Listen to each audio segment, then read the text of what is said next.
I'm Juliana. I'm going to be your student nurse today. Can I have you confirm your name and date of birth? Kaylin Joyce, 12/13/02. All right, perfect. I'm going to be recording today for a class. Is that okay with you? Yes. All right, so then I would perform hand hygiene. And I would start by inspecting the patient. Patient is alert, awake, and oriented. She's sitting upright. There appears to be no labored breathing. Skin is symmetric in coloring. She's following commands. She's able to give me her date of birth. Speech is clear. Do you know where you are? Yes. What town are we in? Sterling, Massachusetts. Do you know what day it is? Friday, March 24th? Yep. So she's oriented to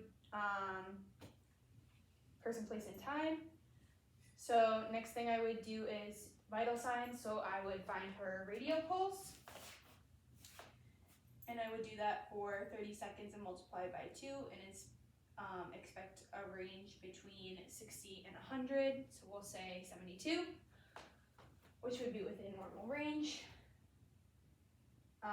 Then I would assess respiratory rate. So again, I would count her respirations for 30 seconds and multiply by 2 and expect between 12 and 20.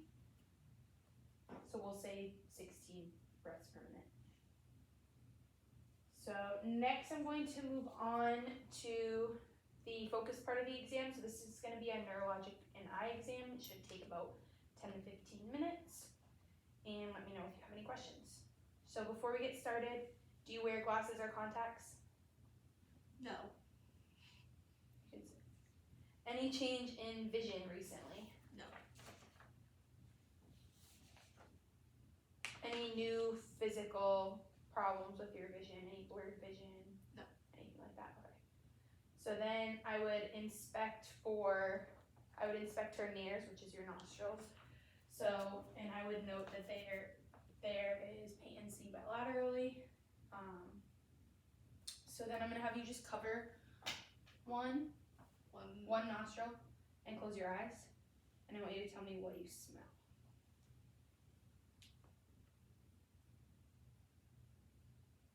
Is that mint? Yeah.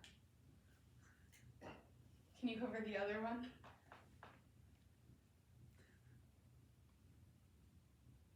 Oh, that one's mint. Yep.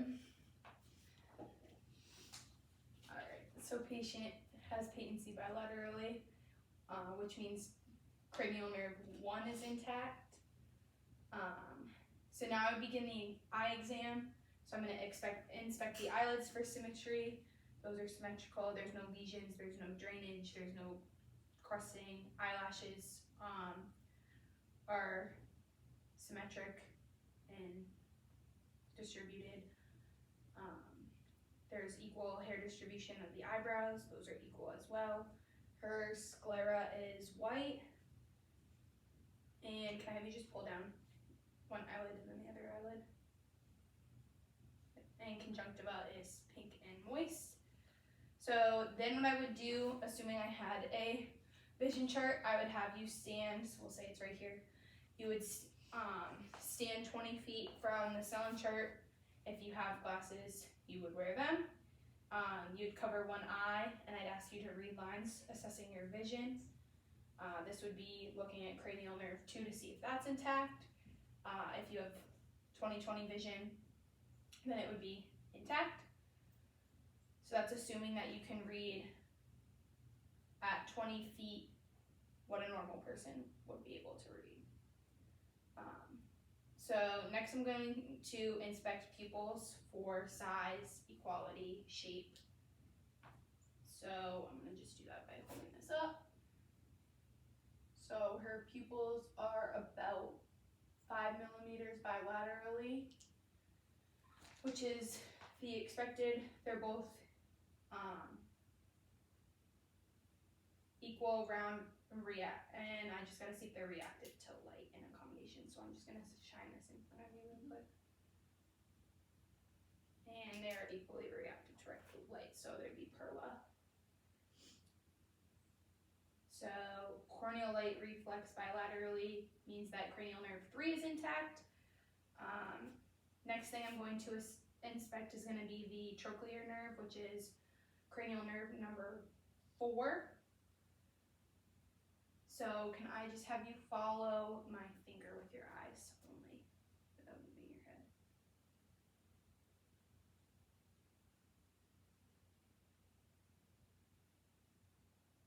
And cranial nerve 4 is intact as well.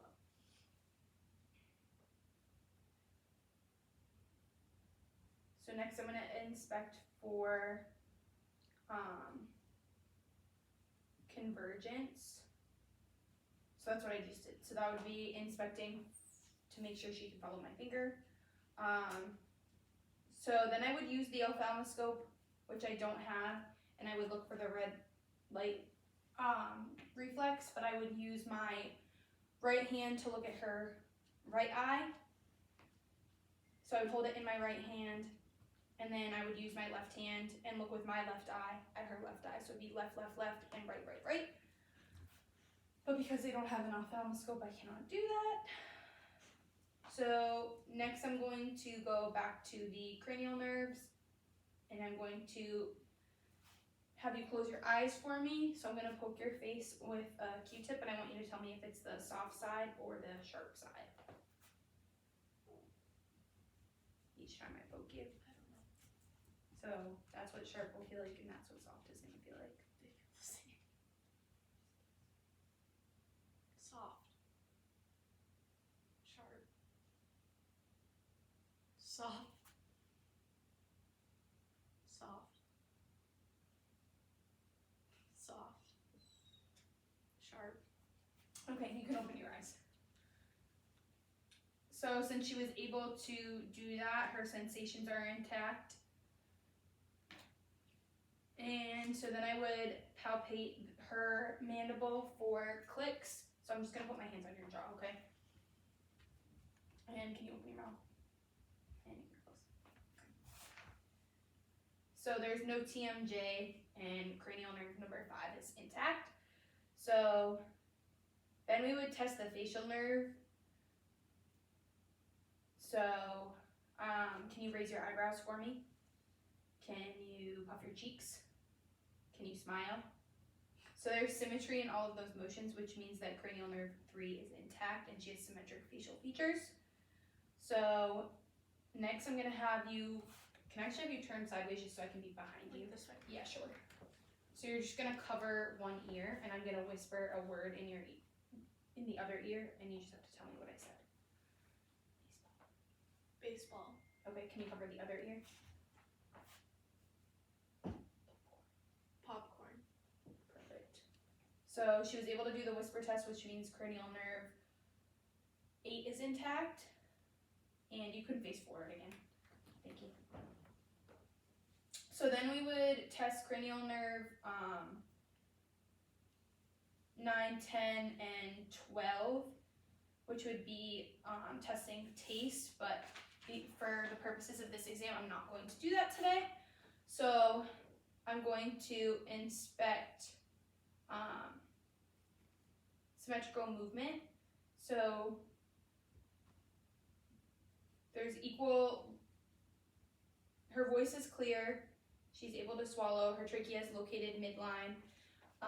I'm gonna just get my pen light out. Where did I put that? Yep. And can you just open your mouth for me and stick your tongue out and say ah? Perfect. So cranial nerve 9 and 10 cranial nerve 10 is intact. There's, her uvula is located in the middle. And so then I would have you stick your tongue out. Can you move your tongue up and down? Can you move your tongue side to side? Okay, perfect. You can put your tongue back in your mouth. So her tongue is also midline, and she is able to move it up, down, side to side. So cranial nerve number 9 and 10 are both intact. Then I'm going to look at the spinal accessory nerve. So I'm going to push down on your shoulders, and I want you to try and push up against me. Good. So So since she's able to shoulder shrug against resistance with equal strength, cranial nerve number 11 is intact as well. And so then I would test your reflexes. So can you put your feet out in front of you and kind of like dangle them under the edge?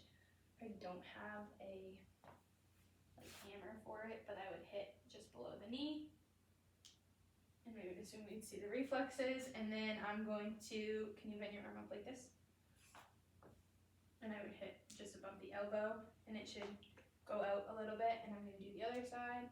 And then can I have your arm? And you can relax. And I'm going to hit just above the elbow, and you would see a twitch up in her bicep, and same thing on that side. So then that would mean that her reflexes were all +2 bilaterally, which is what we would expect. So then the last part of the exam would be to assess her coordination and motor strength. So I'm going to have you just stand up, and can you just walk towards the couch and then turn and walk back, just as you normally would. So she's negative for pronator drift. She's walking normally. Can I have you take 5 heel to toe steps? So you're gonna put your heel to your toe. What? So it's gonna look like this. So you're gonna go Oh, okay. heel to toe.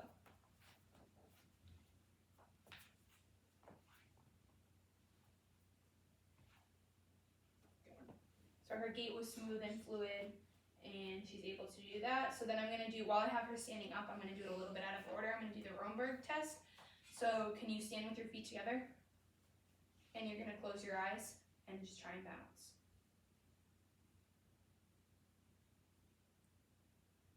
All right, perfect. So you can open your eyes and take a seat. So she's negative for Romberg. She was able to tandem walk heel to toe. And next can you put your feet straight out in front of you, and I want you to see if you can run your heel down your shin.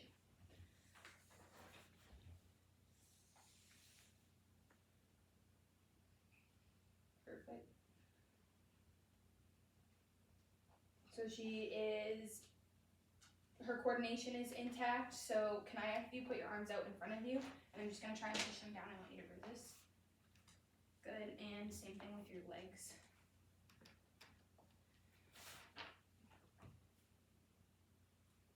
Good, so she has her strength is 5 out of 5 bilaterally on both the upper extremities and the lower extremities.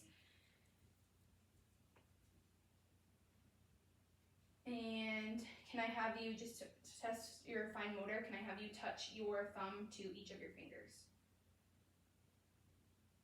Can you go? Yep. Alright, so her fine motor is intact as well. So that concludes my exam today. Thank you for being my patient. Do you have any questions before I go? No.